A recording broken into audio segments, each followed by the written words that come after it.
আমরা অনেকে জেনে থাকবো আয়েশা রাদিয়াল্লাহু তাআলা আনহার চরিত্রে কালিমা লেপনের অপচেষ্টা এবং ঘৃণ্য কর্ম করেছিল মুনাফিকরা।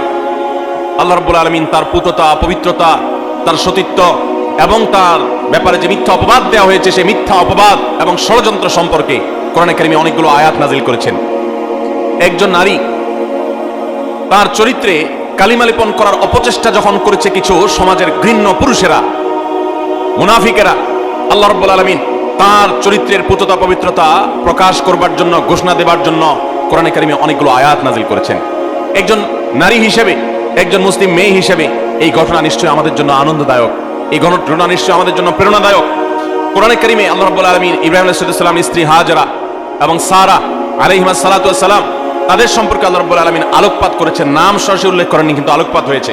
কোরআনে কারিমে জাকারিয়া আলাইহিস সালামের স্ত্রীর আলোকপাত হয়েছে, মুসা আলাইহিস সালামের মায়ের আলোচনা হয়েছে, কোরআনে মুসা আলাইহিস সালামের বোনের আলোচনা হয়েছে, কোরআনে মুসা আলাইহিস সালামের স্ত্রীর আলোচনা হয়েছে যিনি ছিলেন শুআয়ব আলাইহিস সালামের মেয়ে, কোরআনে ফেরাউনের স্ত্রী আসিয়ার আলোচনা হয়েছে, কোরআনে বিলকিসের আলোচনা হয়েছে, কোরআনে ঈসা আলাইহিস সালামের নানী ইমরাতে ইমরান মারিয়ামের মায়ের আলোচনা হয়েছে, কোরআনে আইয়ুব আলাইহিস সালামের স্ত্রীর আলোচনা ইঙ্গিত হয়েছে, এবং কোরআনে উম্মাহাতুল মুমিনিন সমস্ত নবী পত্নীগণ, আমাদের মাগণ, নবী সাল্লাল্লাহু আলাইহি সাল্লামের স্ত্রীগণ, সম্মানিতা স্ত্রীগণ, তাদের আলোচনা হয়েছে।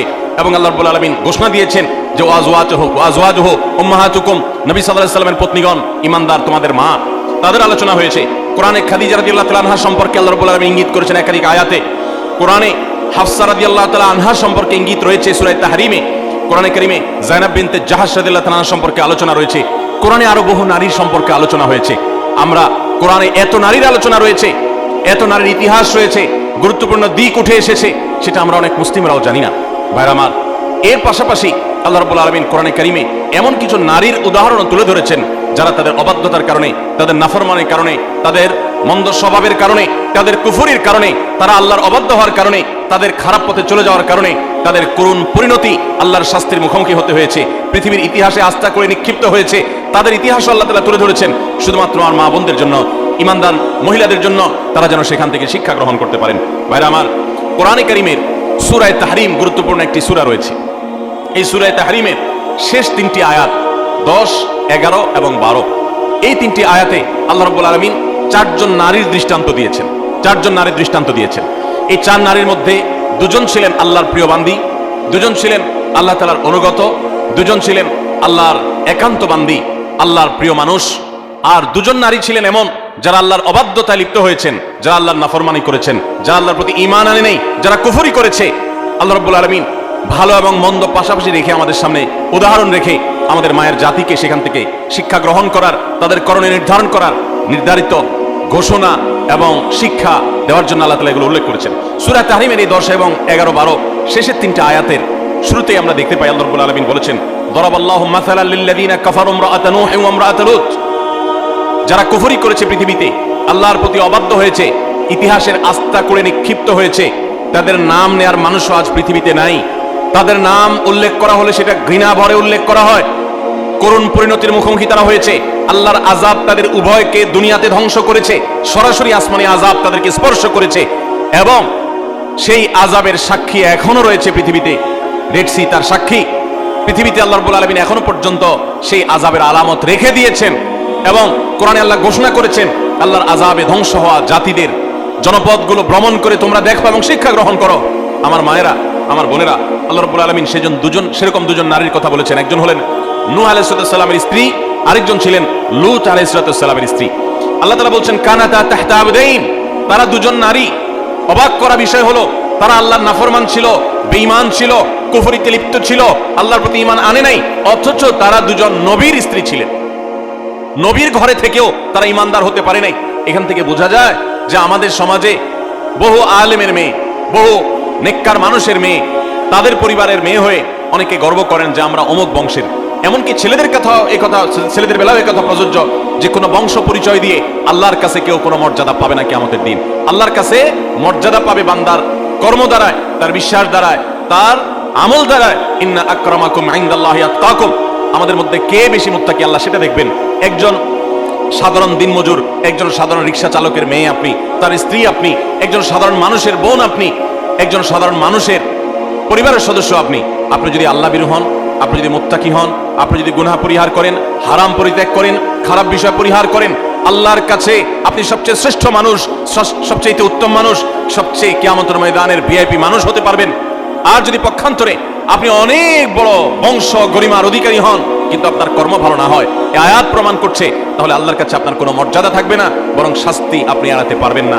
আল্লাহ রাব্বুল আলামিন সেটাই বলেছেন, কানাতা তাহতা আবদাইনি মিন ইবাদিনা সলিহিন, আমার দুজন নেককার বান্দা অর্থাৎ দুজন নবী নূহ এবং লূত আলাইহিস সালাম, কোরআনে যাদের আলোচনা সবচেয়ে বেশি হয়েছে, যাদের ইতিহাস সবচেয়ে বেশি তুলে ধরা হয়েছে, তাদের মধ্যে এই দুজন নবী অন্যতম, লূত আলাইহিস সালামের এবং নূহ আলাইহিস সালামের।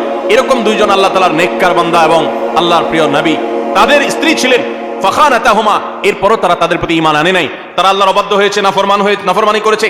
ফালাম ইউগনি মিনাল্লাহি শাইআ, এজন্য তারা নবীর স্ত্রী হয়েও কোনো লাভ হয় নাই, কোনো কাজে আসে নাই। ওয়াকিলাত খুলান নারা মা আদ-দাখিলিন, বরং তাদেরকে জাহান্নামে প্রবেশ করার জন্য পরিষ্কারভাবে বলে দেওয়া হয়েছে, অর্থাৎ তোমাদের কৃতকর্মের দরুন তোমরা জাহান্নামে নিক্ষিপ্ত হও, সেই করুণ পরিণতির কথা তাদেরকে জানিয়ে দেওয়া হয়েছে। ঠিক এর পাশাপাশি আল্লাহ রাব্বুল আলামিন দুজন ভালো নারীর দৃষ্টান্ত দিয়েছেন পরবর্তী দুটি আয়াতে। সেই ভালো নারী যাদের দৃষ্টান্ত আল্লাহ রাব্বুল আলামিন দিয়েছেন, সেটি হলো, তারা হলেন ওয়াদরাবাল্লাহু মাসাল লিল্লাযিনা আমানু ইমরাআতা ফিরআউন, যারা ঈমানদার তাদের সম্পর্কে আল্লাহ রাব্বুল আলামিন বলেছেন যে ঈমানদারদের জন্য উজ্জ্বল উদাহরণ দৃষ্টান্ত হলো ফিরআউনের স্ত্রী। ফিরআউন আল্লাহর অবাধ্য ছিল, নাফরমান ছিল, অথচ তার স্ত্রী আসিয়া আলাইহিস সালাম, তিনি ছিলেন আল্লাহর অনুগত বান্দা, আল্লাহর প্রতি ঈমান এনেছেন। ইয ক্বালাত রাব্বি ইবলি ইনদাকা বাইতান ফিল জান্নাহ, তোমরা স্মরণ করো সেই সময়ের কথা যখন এই পাপিষ্ঠ ফিরআউন নিজের স্ত্রীকে কঠিন এবং পীড়াদায়ক যন্ত্রণাদায়ক শাস্তি দিয়ে তাকে হত্যা করেছে নির্মমভাবে। তিনি যখন শাহাদাতের সুধা পান করছিলেন, তখন আল্লাহর কাছে দোয়া করেছেন, রব্বি ইবনি লি ইনদাকা বাইতান ফিল জান্নাহ, আল্লাহ এই যে আমার প্রাণ বের হচ্ছে আযাবে তোমার প্রতি ঈমান আনার কারণে, তুমি এর বিনিময়ে আমার জন্য জান্নাতে গৃহ নির্মাণ করিও। ওয়ানাজ্জিনি মিন ফিরআউনা ওয়া আমালি, এবং ফিরআউনের যে কর্মকাণ্ড এগুলো থেকে আমাকে মুক্তি দাও। ওয়ানাজ্জিনি মিনাল কওমিজ জালিমিন, আর এই জালেম সম্প্রদায় থেকে আমাকে নাজাত দাও আল্লাহ। একজন হলেন ফিরআউনের স্ত্রী আসিয়া, তিনি আল্লাহর অনুগত বান্দি ছিলেন।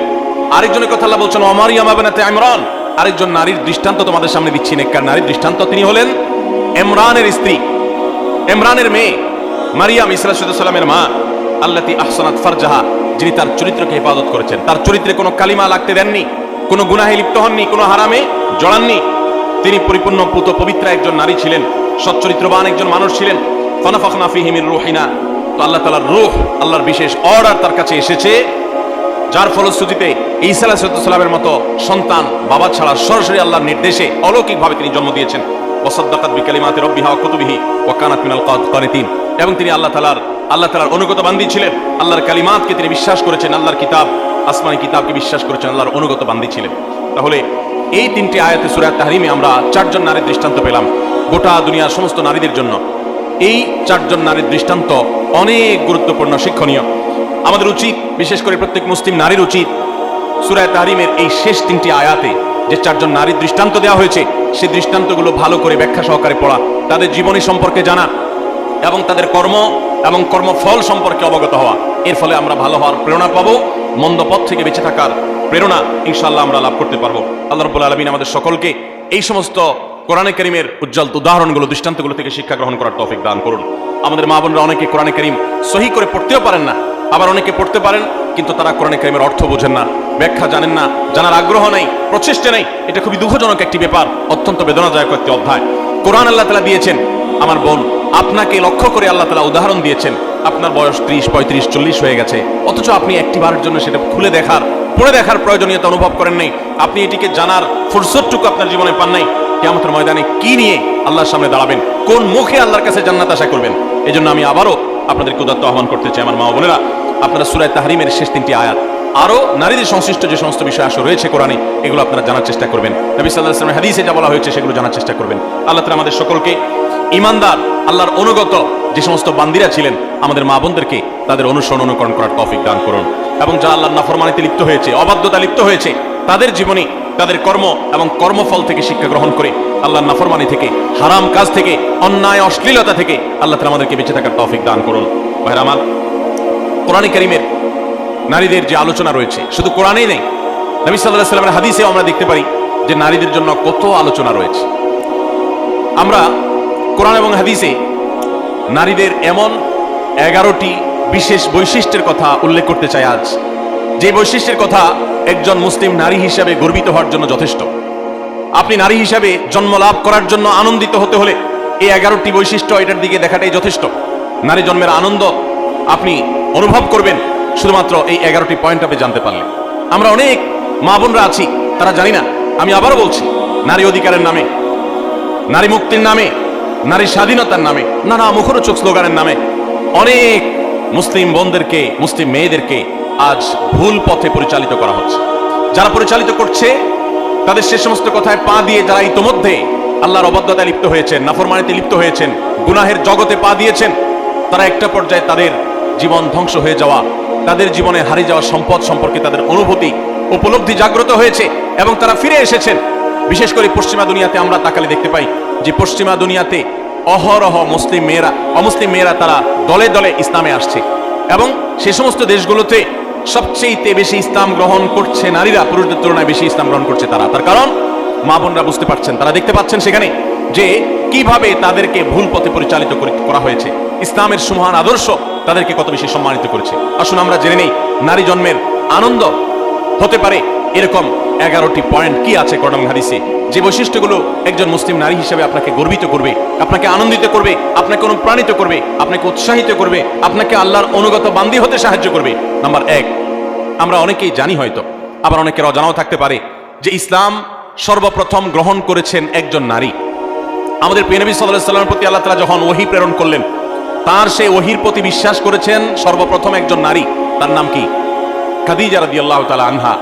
কোন পুরুষ প্রিয় নবী সাল্লাল্লাহু আলাইহি ওয়াসাল্লামের প্রতি ঈমান আনেন নাই আগে, সবার আগে নারীরা ঈমান এনেছেন। খাদিজা রাদিয়াল্লাহু তাআলা আনহা ইসলামের প্রথম মুসলিম সদস্য নারী, কোন পুরুষ না। দ্বিতীয়ত, ইসলামের প্রথম শহীদ হলেন একজন নারী, সুমাইয়া রাদিয়াল্লাহু তাআলা আনহা। ইসলামের জন্য যিনি নিজের জীবনকে উৎসর্গ করেছেন, ইসলামের জন্য জীবন উৎসর্গ করার মতো এরকম গৌরব, এরকম মর্যাদার অধিকারী হয়েছেন একজন নারী, সুমাইয়া রাদিয়াল্লাহু তাআলা আনহা।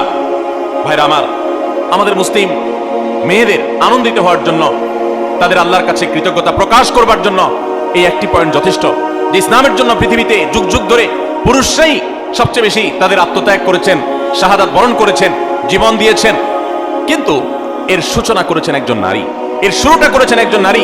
তিনি ছিলেন সুমাইয়া রাদিয়াল্লাহু তাআলা আনহা, এমন একজন সাহাবী, নির্মমভাবে তাকে শাহাদাতের পেয়ালা পান করতে হয়েছে। আল্লাহর দ্বীনের জন্য তিনি জীবন দিয়েছেন। আমার মা বোনরা, একজন নারী, তিনি শাহাদাতের এই পথ সর্বপ্রথম দেখিয়েছেন, প্রথম পেয়ালা তিনি পান করেছেন শাহাদাতের। এটি কি আমাদের মা বোনদের গর্বের জন্য যথেষ্ট নয়? তৃতীয়ত, প্রিয় নবী সাল্লাল্লাহু আলাইহি সাল্লাম তার জীবনের একেবারে শেষের দিকে এসে অত্যন্ত হৃদয়গ্রাহী যে ওসিয়ত ছিল, তার উপদেশ ছিল, সেই উপদেশের মধ্যে একটি ছিল ফাস্তাউসু বিন-নিসাই খায়রা। ভাইরা আমার, মা বাবা, মুরব্বীরা, প্রিয়জনেরা, তারা যখন মৃত্যুর মুখোমুখি হন, তারা যখন জীবনের শেষ প্রান্তে এসে উপনীত হন, তখন তারা তাদের একান্ত কাছের লোকদেরকে ডেকে ওসিয়ত করেন, উপদেশ দেন, তাদেরকে ডেকে এনে নসিহত করেন। জীবনের শেষ মুহূর্তে যাওয়ার সময় ছেলে মেয়েদের দিকে তাকিয়ে তাদের মাথায় হাত বুলিয়ে অত্যন্ত স্নেহ, পরম মমতার সাথে যে উপদেশ দেওয়া হয়, সেটার গুরুত্ব অপরিসীম। প্রিয় নবী সাল্লাল্লাহু আলাইহি ওয়াসাল্লামও ঠিক তার জীবনের একেবারে শেষে এসে তিনি কিন্তু ঐতিহাসিক ভাষণে তিনি মেয়েদের প্রতি সদ্ব্যবহার করার জন্য, তাদের ব্যাপারে নবী সাল্লাল্লাহু আলাইহি ওয়াসাল্লাম থেকে কল্যাণের উপদেশ গ্রহণ করবার জন্য তিনি নির্দেশ দিয়ে গেছেন, ফাস্তাউসু বিন-নিসাই খায়রা।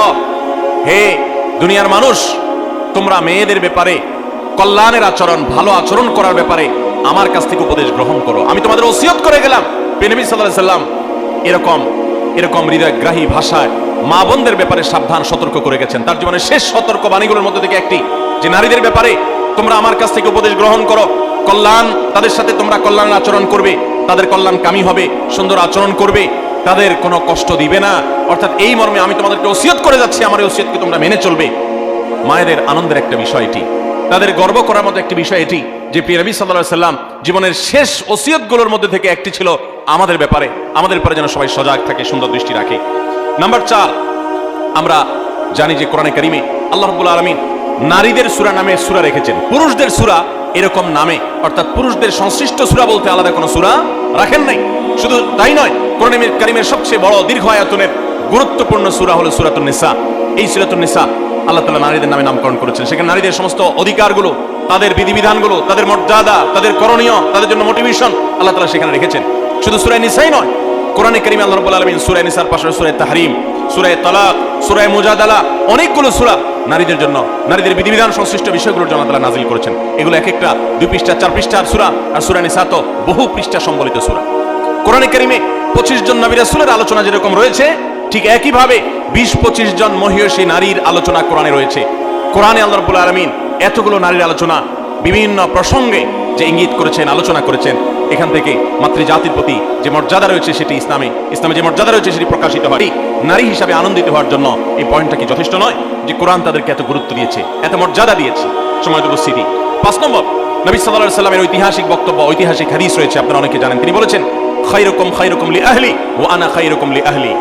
পুরুষদের জন্য তিনি নারীদের কাছ থেকে ভালো হওয়ার সার্টিফিকেট নেওয়াকে ভালো হওয়ার পূর্ব শর্ত হিসেবে উল্লেখ করেছেন। এটা নারী জাতির জন্য আনন্দের বিষয় যে পৃথিবীর কোন পুরুষ তিনি আল্লাহর খাতায় ভালো, এটা তার নাম লেখাতে হলে, আল্লাহর কাছে ভালো প্রমাণ হতে হলে তার স্ত্রীর কাছে তিনি ভালো এই সার্টিফিকেট নিতে হবে। সার্টিফিকেট নেওয়া বলতে কাগজে সার্টিফিকেট না। যে ব্যক্তি তার আচার আচরণ দ্বারায়, তার কর্মকাণ্ড দ্বারায়, তার উত্তম ব্যবহার দ্বারায়, তার সুন্দর আখলাক দ্বারায় তার স্ত্রীকে এতটা সন্তুষ্ট করতে পেরেছে যে স্ত্রী মন থেকে তার স্বামীকে ভালো মানুষ হিসেবে জানে, এই সার্টিফিকেট, এই সাক্ষ্য স্ত্রীর কাছ থেকে এই মূল্যায়ন পাওয়ার আগ পর্যন্ত মানুষ আল্লাহর কাছে শ্রেষ্ঠ হয় না। নবী সাল্লাল্লাহু আলাইহি সাল্লাম এই ঐতিহাসিক বাণীর মাধ্যমে নারী জাতিকে কোন মর্যাদা আসীন করেছে চিন্তা করুন। আমাদের দেশের চারিত্রিক সনদপত্র বিভিন্ন জনপ্রতিনিধিগণ ইস্যু করে থাকেন, মেম্বার, চেয়ারম্যান, কমিশনাররা দিয়ে থাকেন। এর ফলে তাদের একটা মর্যাদা বোঝা যায় যে তারা সাধারণ নাগরিকের, সাধারণ মানুষের, সর্বস্তরের মানুষের চারিত্রিক সনদপত্র ইস্যু করে থাকেন। ইসলাম সমস্ত পুরুষদের চারিত্রিক সনদপত্র ইস্যু করার অধিকার নারীদের হাতে দিয়েছেন, স্ত্রীদের হাতে দিয়েছেন। স্ত্রী যদি বলে যে আমার স্বামী, তার আচার আচরণ, ব্যবহার, তার কর্মকাণ্ড সবকিছু মিলিয়ে তিনি একজন ভালো মানুষ, এটি আমি বলতে পারি, এটা যদি মন থেকে কোনো নারী তার স্বামী সম্পর্কে সাক্ষ্য দেন, তাহলে আল্লাহর কাছে তিনি অত্যন্ত মর্যাদাবান মানুষের প্রমাণিত হন। সময়ত উপস্থিতি, এখান থেকে মায়ের জাতি, নারী জাতির প্রতি ইসলাম যে মর্যাদা দিয়েছে সেটা দিনের আলোর মতো পরিষ্কার হয়ে যায়। নবী করিম সাল্লাল্লাহু আলাইহি সাল্লাম আরো বলেছেন, ওয়া আনা খায়রুকুম লি আহলি, তোমরা প্রত্যেকটা পুরুষ তোমাদের স্ত্রীদের কাছে ভালো আচরণ করে যতটা ভালো হতে পেরেছো। নবী সাল্লাল্লাহু আলাইহি সাল্লাম তার নিজের কথা বলেছেন, 9 জন স্ত্রী থাকার পরেও তিনি তাদের সম্পর্কে তার নিজের বক্তব্য হলো যে আমি আমার সমস্ত স্ত্রীদের কাছে, তোমরা যতটা ভালো হতে পেরেছো স্ত্রীদের কাছে, আমি হলাম তোমাদের চাইতেও আমার স্ত্রীর কাছে বেশি ভালো। অর্থাৎ আমার স্ত্রীরা আমাকে ভালো বনে এত বেশি জানে যেটা তোমাদেরকে তোমাদের স্ত্রীরা জানা। কত বেশি উত্তম আচরণ করলে নবী সাল্লাল্লাহু আলাইহি সাল্লাম এই আসনে আসীন হতে পেরেছেন। ভাইরা আমার, কতটা আস্থা থাকলে এইভাবে বলা যায়। তো এখান থেকে নারী জাতির মর্যাদা পরিষ্কার বোঝা যায় যে পুরুষদের শ্রেষ্ঠত্ব এবং তাদের মর্যাদা, তাদের মূল্যায়ন, এটা আল্লাহ তাআলা নারীদের উপরে ন্যস্ত করেছেন। নাম্বার 6, আমাদের প্রিয় নবী সাল্লাল্লাহু আলাইহি সাল্লাম নারীদেরকে অনেক বেশি পছন্দ করতেন, ভালোবাসতেন, শ্রদ্ধা করতেন। এর মানে হলো, আপনারা জানেন, মা এবং বাবা উভয়ের মর্যাদা বর্ণনা করতে গিয়ে নবী সাল্লাল্লাহু আলাইহি সাল্লাম কার মর্যাদা বেশি বর্ণনা করেছেন, বাবার না মায়ের? মায়ের। তাহলে এখানে নারীকে নবী সাল্লাল্লাহু আলাইহি সাল্লাম অগ্রাধিকার দিয়েছেন। এবং নবী সাল্লাল্লাহু আলাইহি সাল্লামের কাছে যখন সাহাবী জিজ্ঞাসা করেছেন, ইয়া রাসূলুল্লাহ, আবারু মান, আমি কার সাথে বেশি সদাচরণ করব? নবী সাল্লাল্লাহু আলাইহি সাল্লাম বলেছেন, উম্মাক, তোমার মায়ের সাথে। এরপরে আবার সাহাবী জিজ্ঞাসা করলেন, এরপর তিনি বলেছেন, এরপরও তোমার মায়ের সাথে। এরপর জিজ্ঞাসা করলেন আবারও সাহাবী, বুঝলাম, এরপর কার সাথে করবো? নবী সাল্লাল্লাহু আলাইহি সাল্লাম বলেন, এবারও বলেন তোমার মায়ের সাথে। তারপর যখন সাহাবী জিজ্ঞাসা করলেন চতুর্থবার, তখন বললেন তোমার বাবার সাথে। তার মানে 3টা পুরস্কার যদি থাকে, gold medal, bronze medal, silver medal, এই সব মেডেল পুরস্কারগুলো একেবারে প্রথম, দ্বিতীয়, তৃতীয় সব পুরস্কারগুলো নবী সাল্লাল্লাহু আলাইহি সাল্লাম দিয়েছেন মাকে। আর 4 নম্বর সান্ত্বনা পুরস্কার দিয়েছেন বাবাকে। তাহলে এখানে মায়ের মর্যাদা বেশি দেওয়া হয়েছে না বাবার মর্যাদা বেশি দেওয়া হয়েছে? দিনের আলোর মতো পরিষ্কার। একজন মুসলিম নারীর জন্য কি এটা আনন্দের বিষয় নয়? নবী সাল্লাল্লাহু আলাইহি সাল্লাম মেয়েদেরকে কতটা অগ্রাধিকার দিতেন দেখেন। তিনি বলেছেন, আমি মেয়েদেরকে বেশি ভালোবাসি।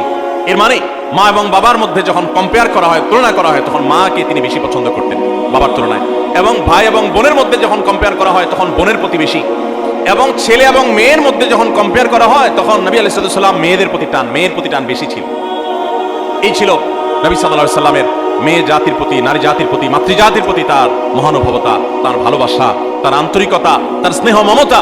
তাদেরকে এতটা শ্রদ্ধা তিনি করতেন, এতটা সম্মান তিনি করতেন। আমরা অনেক পুরুষ আছি, আমাদের মা বোনদেরকে তুচ্ছ তাচ্ছিল্য করে কথা বলি, তাদেরকে অপমান করে কথা বলি। আমাদের আল্লাহকে ভয় করা উচিত। তারা ভুল করলে সেটা উত্তম উপায়ে সংশোধন করা উচিত, ব্যবহার খারাপ করা উচিত নয়। যাই হোক, তাহলে 6 নম্বরে আমরা জানলাম যে মাতৃজাতির আনন্দের বিষয় হলো, নারী জাতির আনন্দের বিষয় হলো, মুসলিম নারীর আনন্দের বিষয় হলো, তার মর্যাদার বিষয় হলো যে নবী সাল্লাল্লাহু আলাইহি সাল্লাম তাদেরকে ভালোবাসতেন। পুরুষদের তুলনায় সবসময় নারীদেরকে তিনি অগ্রাধিকার দিতেন, বেশি পছন্দ করতেন, ভালোবাসতেন। নাম্বার 7, জান্নাত নারীদের জন্য আল্লাহ তাআলা সবচেয়ে সহজ করেছেন। পুরুষদের তুলনায় নারীদের জন্য জান্নাত অনেক সহজ করা হয়েছে। একজন পুরুষ তাকে জান্নাতে যেতে হলে তাকে হালাল উপার্জন করতে হয়।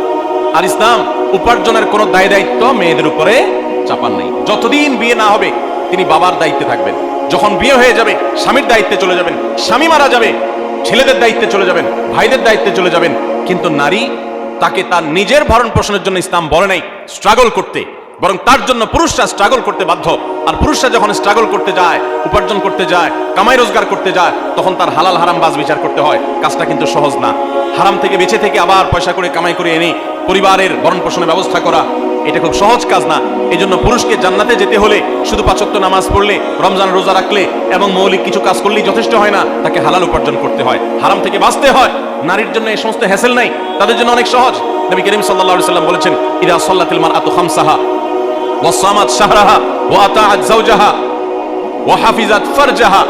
কোন নারী যখন 4টি কাজ করে, 5 ওয়াক্ত নামাজ যখন পড়ে, রমজানের রোজা যখন ঠিকমতো রাখে এবং স্বামীর আনুগত্য, স্বামী যদি অন্যায় কোনো কথা না বলে তাহলে তাকে মেনে চলে, মান্য করে, শ্রদ্ধা করে, অভিভাবক হিসাবে তার সিদ্ধান্তকে মেনে চলে এবং নিজের ইজ্জত আবরু হেফাজত করে, কোনোভাবে চরিত্রহীন নারীদের কাতারে শামিল হয় না, গুনাহ করে না।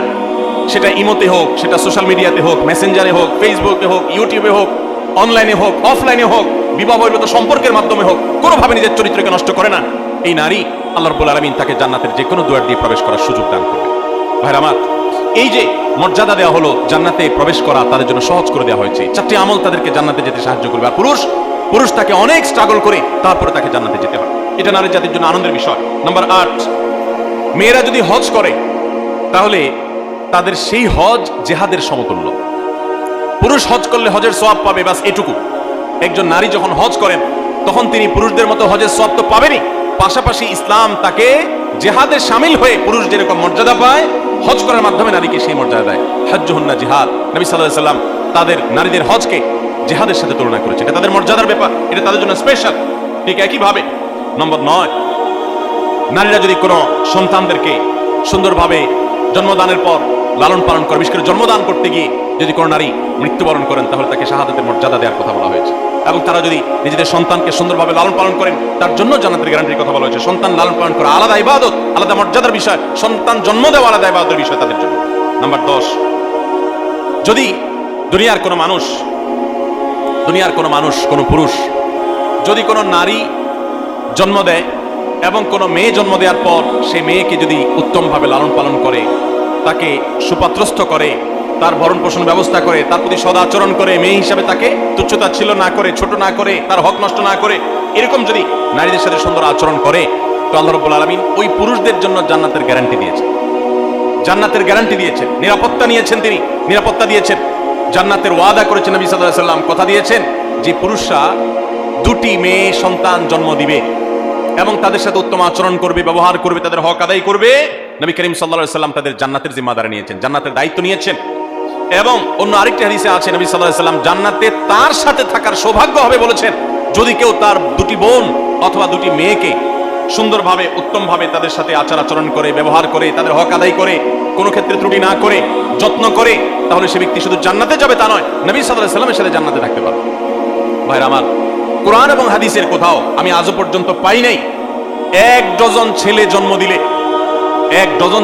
দিলে, 10টা 12টা ছেলে জন্ম দিলে, তাদের সাথে সুন্দর আচরণ করলে, কোরআন হাদিসে কোথাও তার জন্য ফজিলত মর্যাদা হিসাবে স্পেশাল ভাবে জান্নাতে যাওয়ার ঘোষণা, নবী সাল্লাল্লাহু আলাইহি ওয়াসাল্লামের সাথে জান্নাতে থাকার সৌভাগ্যের কথা কোথাও ঘোষণা করা হয়েছে, এমন কোন হাদিসের কথা আমি জানি না, এমন কোন আয়াত কোরআনে নাই। কিন্তু 2জন মেয়েকে, 2জন বা 2জনের অধিক মেয়েকে যদি কোনো বাবা মা লালন পালন করেন, সুন্দরভাবে তাদের সাথে সদাচরণ করেন, দুর্ব্যবহার না করেন, তাদেরকে কোণঠাসা করে না রাখেন, মেয়ে হিসাবে তাদের প্রতি জুলুম না করেন, তাহলে ওই ব্যক্তিদের জন্য জান্নাতের গ্যারান্টির কথা বলেছেন। তাহলে নারী হিসেবে জন্ম লাভ করা এটা আনন্দের বিষয় মুসলমান মেয়েদের জন্য। ইসলাম তাদেরকে এত মর্যাদা দিয়েছে। ভাইরা আমার, 11 নম্বর, নারী হিসেবে জন্ম লাভের যে আনন্দ আমাদের জন্য রয়েছে তা হলো নবী করিম সাল্লাল্লাহু আলাইহি ওয়াসাল্লাম পরিষ্কারভাবে জানিয়েছেন, মান বুলিয়া মিন হাদিহিল বানাতি শাইআ, যদি কোনো মেয়ে দিয়ে আল্লাহ তাআলা কাউকে পরীক্ষায় ফেলে দেন। অনেক বাবা আছেন না, মেয়েদেরকে নিয়ে বিপদে আছেন, যে মেয়ে হয়েছে তার এই জন্য অনেক কথা শুনতে হয়। অনেক মহিলা আছে না এখনো, যে একটার পর একটা মেয়ে হয়, সমাজের মানুষ নানান বাজে কথা বলে মূর্খতার কারণে, অজ্ঞানতার কারণে। অনেক বাবা আছেন মেয়ে হয়েছে এই জন্য জামাই বেঈ সাহেবের অনেক কটু কথা তাকে শুনতে হয়। অনেক সময় তালাক প্রাপ্ত হয়ে মাজলুম হয়ে সে মেয়ে বাবার বাড়িতে ফিরে আসেন। তো কোনো মানুষ, সে বাবা হোক, সে স্বামী হোক, সে ভাই হোক, কোনো মানুষ যদি কোনো মেয়েকে নিয়ে বিপদে পড়ে বা তার কারণে তার মুখটা একটু ছোট হয় বা পরীক্ষায় পড়ে কোনোভাবে, এবং সে যদি এরপরে ওই মেয়ের প্রতি অসদাচরণ না করে, ফাহসানা ইলাইহিন্না, বরং ওই মেয়ের সাথে ভালো আচরণ করে। বাবা মেয়ে তালাক প্রাপ্ত হয়ে আসছে, কটু কথা বলে না, ভাইরা খোঁচা দিয়ে কথা বলে না যে স্বামী সংসার করতে পারস নাই, এসে উঠছিস আমাদের ঘরে, বরং তারা তার প্রতি সদাচরণ করে, আল্লাহর ফয়সালা মেনে নিয়ে তারা সুন্দর আখলাক দেখায়। এরকম যদি কেউ করে, তো ওই পুরুষদের জন্য, ওই মানুষদের জন্য নবী সাল্লাল্লাহু আলাইহি ওয়াসাল্লাম বলেছেন, কুন্না লাহু সিতরাম মিনান নার, এই নারী যার কারণে তারা একটু কষ্টের মধ্যে পড়েছে, একটু পরীক্ষার মধ্যে পড়েছে, একটু সমাজে তারা হেয় হয়েছে, জুলুমের শিকার হয়েছে, তো বোনের কারণে, মেয়ের কারণে যে বাবা, যে ভাই এতটুকু কোণঠাসা পরিস্থিতিতে পড়েছেন, এরকম জটিলতার মধ্যে পড়েছেন, তারা যদি সবর করেন এবং তারা যদি মেয়ের সাথে এর কারণে খারাপ আচরণ না করেন, ভালো আচরণ করেন, তো নবী সাল্লাল্লাহু আলাইহি ওয়াসাল্লাম বলেছেন, এই মেয়ে কিয়ামতের ময়দানে তাদের জাহান্নাম থেকে বাঁচার ডাল হবে, জাহান্নাম থেকে বাঁচার কারণ হবে। এর কারণে, এর প্রতি সদাচরণ করার কারণে আল্লাহ তাআলা তাদের কৃতকর্মের কারণে জাহান্নামে যাওয়ার মতো হলেও আল্লাহ তাআলা তাদেরকে হেফাজত করবে। অতএব আমাদের সমাজে যারা এখনো মা বোনদের প্রতি এই ধরনের আচরণ করেন, তাদের সাবধান হওয়া উচিত, সতর্ক হওয়া উচিত। আল্লাহ তাআলা আমাদেরকে সেই তৌফিক দান করুন। তাহলে আমরা 11টি পয়েন্টের কথা জানলাম। এই পয়েন্টগুলো থেকে আমরা স্পষ্ট বুঝতে পারলাম যে ইসলাম একজন নারীকে কোন মর্যাদায় আসীন করেছে। ভাইরা আমার, ইসলাম যখন নারীকে এতগুলো মর্যাদা দিয়েছে, ওই সময় নারীর অবস্থা কি ছিল জানেন? আজকে পৃথিবীতে নারীকে নিয়ে অনেক মুখরোচক কথা বলার মানুষ আছে। এই মানুষগুলোর যখন জন্ম পৃথিবীতে হয় নাই, ইসলাম তখন নারীকে আকাশে তুলেছে। মেয়ে সন্তান হলে কোরআনে সেই ইতিহাস আল্লাহ তাআলা উল্লেখ করেছেন, ওয়াইদাল মাউউদাতু সুইলাত বিআইয়ি যামবিন কুতিলাত। কোন বাবার সন্তান হিসাবে যখন মেয়ে হতো, তখন সে জীবন্ত সে মেয়েকে মাটির নিচে পুঁতে ফেলত। এরকম নিকৃষ্ট আচরণ করা হতো মেয়েদের সাথে। এবং আল্লাহ তাআলা আরো বলেছেন, ওয়াইদা বুশিরা আহাদুহুম বিল উনসা যাল্লা ওয়াজহুহু মুসওয়াদ্দান ওয়া হুয়া কাযীব। জাহিলি যুগে, ইসলাম আসার আগে পৃথিবীতে আরবে যখন কাউকে তার কন্যা সন্তান হয়েছে সংবাদ দেওয়া হতো, কারো সন্তান হয়েছে যদি বলা হতো মেয়ে হয়েছে, তখন তার মুখটা কালো হয়ে যেত। ইয়াতাওয়ারা মিনাল কওম মিন সুই মা বুশিরা বিহি, তখন সে মুখ লুকাতো, মানুষের সামনে যেত না, লজ্জা বোধ করতো যে তার মেয়ে হয়েছে। দেখুন, সেই রকম একটি বর্বর সমাজের মধ্যে যখন নারী হিসাবে জন্মগ্রহণ করাটাকে অপরাধ মনে করা হতো, স্ত্রীর সাথে যখন পশু পাখির মতো, প্রাণীর মতো, চতুষ্পদ জন্তুর মতো আচরণ করা হতো, মাসিক হলে একটা ঘরে বন্দি করে রাখা হতো, ওখানে পুরুষ যেত না, গবাদি পশুর মতো আচরণ করা হতো। এই রকম সমাজে ইসলাম নারীকে এমন মর্যাদা দিয়েছে যে সেই মর্যাদায় পৃথিবীর ইতিহাসে কখনো নারীকে কেউ তুলতে পারে নাই। কিয়ামত পর্যন্ত যতই নারী মুক্তির স্লোগান দেওয়া হোক, যতই ক্যাম্পেইন করা হোক, ইসলাম যে জায়গায় নারীকে নিয়ে বসিয়েছে ওই জায়গায় কখনো বসাতে কেউ পারবে না। এতগুলো মর্যাদার কথা ইসলাম নারীদের জন্য দিয়েছে। আমাদের অনেক মা বোন, এমনকি অনেক পুরুষরা, আমরা অনেক মুখরোচক স্লোগান শুনে প্রতারিত হয়ে যাই, আমরা ধোকায় পড়ে যাই, আমরা এই সমস্ত প্রতারণার ফাঁদে পড়ে আমাদের ঈমান আমল নষ্ট করি, কোরআন হাদিসের প্রতি আমাদের আস্থা নষ্ট হয়ে যায় অনেকে। দেখুন, ইসলাম একজন নারীকে যে মর্যাদাগুলো দিয়েছে, এই 11টি মর্যাদার কথা আমরা আবারও এক নজরে বলে দিচ্ছি। নাম্বার 1, প্রথম ইসলাম গ্রহণ করার গৌরব আল্লাহ তাআলা একজন নারীকে দিয়েছেন, কোন পুরুষকে দেননি। তিনি ছিলেন খাদিজা রাদিয়াল্লাহু তাআলা আনহা, ইসলামের প্রথম সদস্য একজন নারী। আবু বকর রাদিয়াল্লাহু তাআলা তারপর ইসলাম গ্রহণ করেছেন। সবার আগে ইসলাম গ্রহণ করেছেন কে? খাদিজা রাদিয়াল্লাহু তাআলা আনহা। নারী জাতির জন্য কত গৌরবের বিষয়, এটা আল্লাহ তাআলা এই মর্যাদা দিয়েছেন তাদেরকে। দ্বিতীয়ত, ইসলামের জন্য সবচেয়ে বড় আত্মত্যাগের বিষয় হলো শাহাদাত, নিজের জীবন আল্লাহর রাস্তায় বিলিয়ে দেওয়া।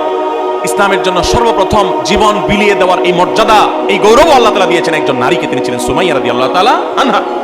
তৃতীয়ত, প্রিয় নবী সাল্লাল্লাহু আলাইহি সাল্লামের বিদায় হজে তার জীবনের শেষের দিকে যে ঐতিহাসিক বক্তব্য দিয়েছেন, সেই ঐতিহাসিক ভাষণে যাদের প্রতি বিশেষ যত্নশীল হওয়ার জন্য পুরুষদেরকে, অন্য সবাইকে নির্দেশ করেছেন, তারা হলেন নারীরা। ফাস্তাউসু বিন-নিসাই খায়রা, তোমরা মেয়েদের প্রতি সদাচরণ করার ব্যাপারে আমার কাছ থেকে ওসিয়ত গ্রহণ করো, আমি ওসিয়ত করতেছি তোমাদেরকে। নবী সাল্লাল্লাহু আলাইহি ওয়াসাল্লাম নারীদের প্রতি সদাচরণ করার ওসিয়ত করে গেছেন, এটা নারী জাতির জন্য গৌরবের বিষয়। নাম্বার 4, কোরআনে কারীম নারী জাতিকে এত গুরুত্ব দিয়েছে যে কোরআনের সবচেয়ে বড় সূরাগুলোর একটি হলো সূরাতুন নিসা, নারীদের সূরা।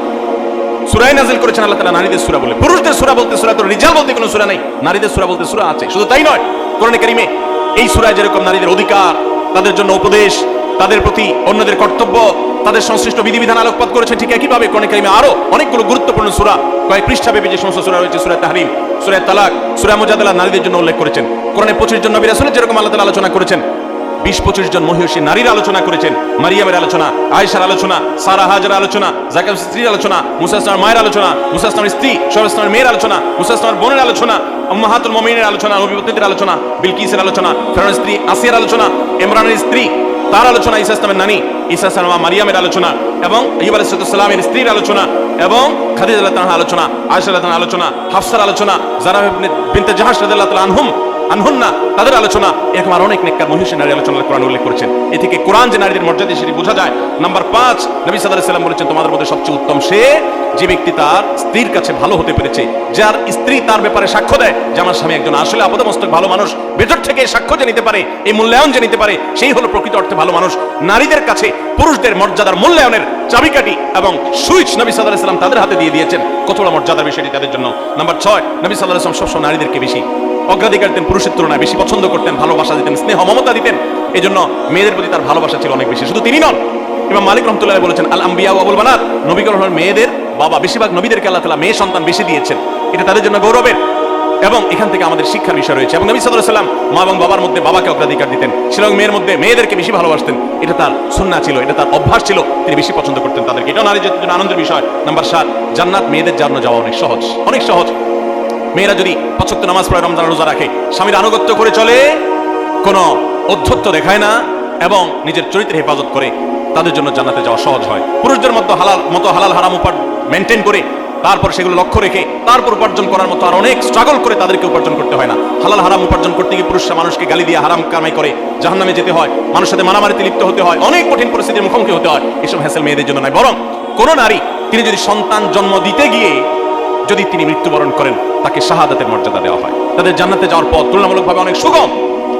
নাম্বার 8, মেয়েদের হজকে আল্লাহ রাব্বুল আলামিন নবী সাল্লাল্লাহু আলাইহি ওয়াসাল্লাম জিহাদের সাথে তুলনা করেছেন। তারা হজ করলে সেটা জিহাদের সওয়াব পাওয়া যায়। নাম্বার 9, মেয়েদেরকে লালন পালন করলে পুরুষদের জন্য নবী সাল্লাল্লাহু আলাইহি ওয়াসাল্লাম জান্নাতের দায়িত্ব নিয়েছেন। শুধু তাই নয়, যদি 2 জন মেয়ে 2 জন বোনকে কেউ সুন্দরভাবে লালন পালন করে, সদাচরণ করে, তাদের প্রতি বৈষম্য না করে, ছেলেদেরকে দিল মেয়েদেরকে দিল না এরকম না করে, বরং ছেলেদেরকে যা দেয় মেয়েদেরকেও দেয়, তাদের প্রতি কোনো হক নষ্ট করে না, ছোট নজরে দেখে না, বৈষম্যের নজরে দেখে না, তাদের প্রতি ভালো আচরণ করে, সুশিক্ষা দেয়, দ্বীনের শিক্ষা দেয়, আল্লাহর সাথে পরিচয় করায়, সুপাত্রস্থ করে, কোনোভাবে তাচ্ছিল্য করে না, অবজ্ঞা করে না, এরকম যদি কোনো পুরুষ করে, নবী সাল্লাল্লাহু আলাইহি ওয়াসাল্লাম তার জান্নাতের দায়িত্ব তো নিয়েছেন, পাশাপাশি হাদিসে এও বলা আছে যে নবী সাল্লাল্লাহু আলাইহি ওয়াসাল্লামের সাথে জান্নাতে থাকার সৌভাগ্য লাভ হবে ওই ব্যক্তির। নবী সাল্লাল্লাহু আলাইহি ওয়াসাল্লামের সাথে জান্নাতে থাকার সুযোগ পাওয়া যাবে।